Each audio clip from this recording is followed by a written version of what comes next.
Vocês vão mandando as suas mensagens por aqui pelo nosso chat, né? O pessoal também, se estiver chegando, colocando aqui também as suas perguntas, e a gente vai poder bater um papo aqui nessa próxima hora com o apoio do SofaScore, aplicativo que você pode baixar acessando o link que está na descrição do vídeo ou o QR Code que está aí na sua tela. O SofaScore traz farto conteúdo e você consegue, por exemplo, ver o número de partidas de cada jogador, qual foi a participação de cada um deles na última temporada, dos jogos em específico.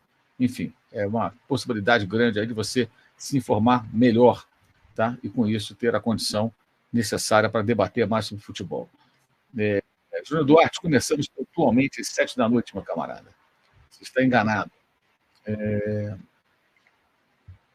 Vamos aqui selecionar aqui as mensagens, só um minutinho, vamos aqui molhar a garganta.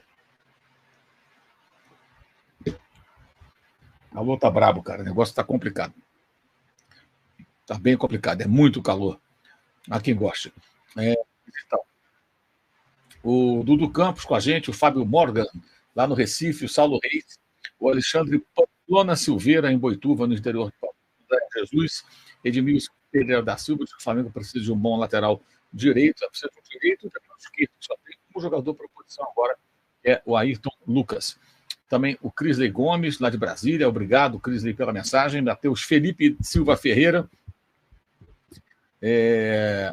E o André Jesus, dizendo que o Palmeiras precisa também de reforços. Acho que ganhou o brasileiro com uma certa sorte e tem que melhorar o seu elenco. O Weiger Cavalcante com a gente, o Josiel Oliveira, o Pietro Marques também conosco, o Jorge, o Matheus Mendonça. Alguma informação sobre laterais? Não, alguns nomes especulados, mas nada muito concreto não, tá? Por enquanto, eu não tenho nenhuma informação concreta, então a gente não vai ficar aqui especulando, falando sobre possibilidades, vamos falar em cima de coisa séria, algo concreto, quando for o momento, né? Quando realmente nós tivermos aí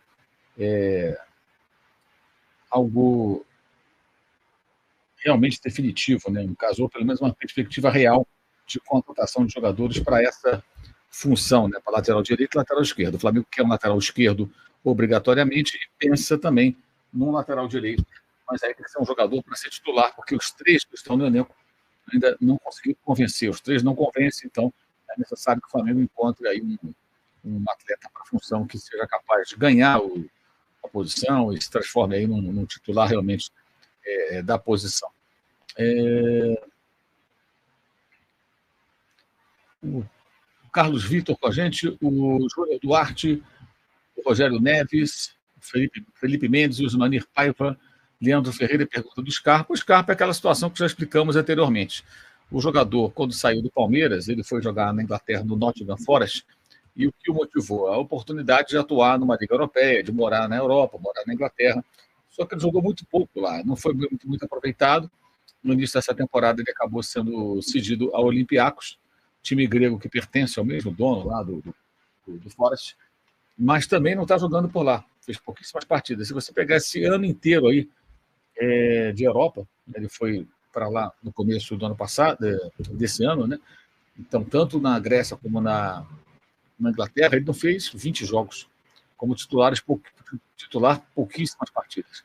Então, o Scarpa é um jogador que não tem sido muito aproveitado, e aí fica a dúvida se ele pretende insistir nessa sua tentativa de vingar no futebol europeu ou se ele vai voltar para o futebol brasileiro. E aí o Flamengo está entre os clubes, no plural, que tem feito consultas aos seus empresários para saber se ele pensa em voltar ao Brasil. Se ele pensa em voltar ao Brasil, tudo indica que o Flamengo fará uma proposta. Como eu já informei antes, uma das razões pela quais o Scarpa é um jogador que desperta interesse é o fato de ser um atleta que não costuma ser convocado. E isso é muito importante hoje para o Flamengo, porque você tem situações como, por exemplo, do meio-campo inteiro, esse novo meio-campo, né? Digamos que joguem 3 homens: Pulga, o De La Cruz e o Arrascaeta. Os 3 são sempre convocados para as seleções do Chile e do Uruguai. Então você tem aí jogadores que vão desfocar o Flamengo muitas vezes, e durante a Copa América nos Estados Unidos, nesse ano, na metade do ano, junho e julho, cerca de um mês sem esses jogadores. E outros que eventualmente venham a ser convocados, brasileiros inclusive. E o Scarpa não costuma ser chamado para a seleção brasileira, mesmo não era convocado quando vivia a ótima fase no Palmeiras, então passa a ser um jogador importante para ter reposição num período durante o ano inteiro, um cara que dá muitas assistências, muito forte na bola parada, um jogador interessante, havendo a oportunidade, vai ser tentado esse jogador, tá? Essa é a situação do Gustavo Scarpa, mas ainda é uma ideia, digamos assim, não tem ainda algo tão concreto encaminhado. Ivanildo Bispo